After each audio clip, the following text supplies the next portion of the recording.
श्री सतगुरु महाराज की जय। महर्षि मेही की बोध कथाएं। कहानी। धीर और निरंतर उद्योगी सफल होता है। जो चलता है घबराता नहीं है, चलने में अनवरत रूप से चलता है, चाहे धीरे धीरे ही चले, कभी न कभी वह निर्दिष्ट स्थान पर अवश्य पहुँचेगा। इसके लिए कछुए और खरहे की कथा प्रसिद्ध है। किसी जंगल में एक खरहा रहता था। समीप ही तालाब में एक कछुआ भी रहता था। एक दिन दोनों में परस्पर भेंट हुई और दोनों ने उस जंगल को पार करने की बाजी लगाई।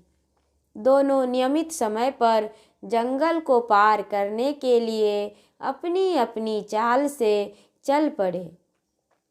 खरहा छलांग मारता हुआ बहुत आगे बढ़ गया और पीछे उलटकर देखता है तो कछुए का कहीं पता नहीं है।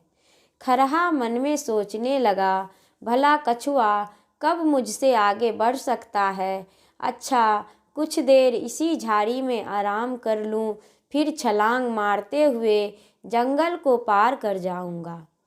यह स्वाभाविक बात है कि चलते चलते बैठने पर लेटने की तथा लेटने से सोने की इच्छा होती है। ठीक इसी तरह की हालत खरहे की हुई। वह आराम करना चाहता था, लेट गया और प्रगाढ़ निद्रा में चला गया। उधर कछुआ धीरे धीरे आ रहा था। आते आते वह वहां पहुंचा जहां खरहा गहरी नींद में बेहोश पड़ा था। खरहे को निद्रा में देखकर कछुआ दबे पैर आगे निकल गया और चलते चलते उस जंगल को पार कर गया। जब खरहे की नींद टूटी तब उसने चलना आरंभ किया और चौकड़ी भरते हुए जंगल को पार करने पर वह देखता है कि कछुआ पहले से ही वहां बैठा हुआ है। यह देखकर उसे बहुत लज्जा हुई और उसे नीचा देखना पड़ा। अंग्रेजी की एक छोटी सी किताब में मैंने पढ़ा था, slow and steady wins the race, अर्थात धीरे ही हो किंतु जो अनवरत रूप से चलता है उसी की जीत होती है। श्री सतगुरु महाराज की जय।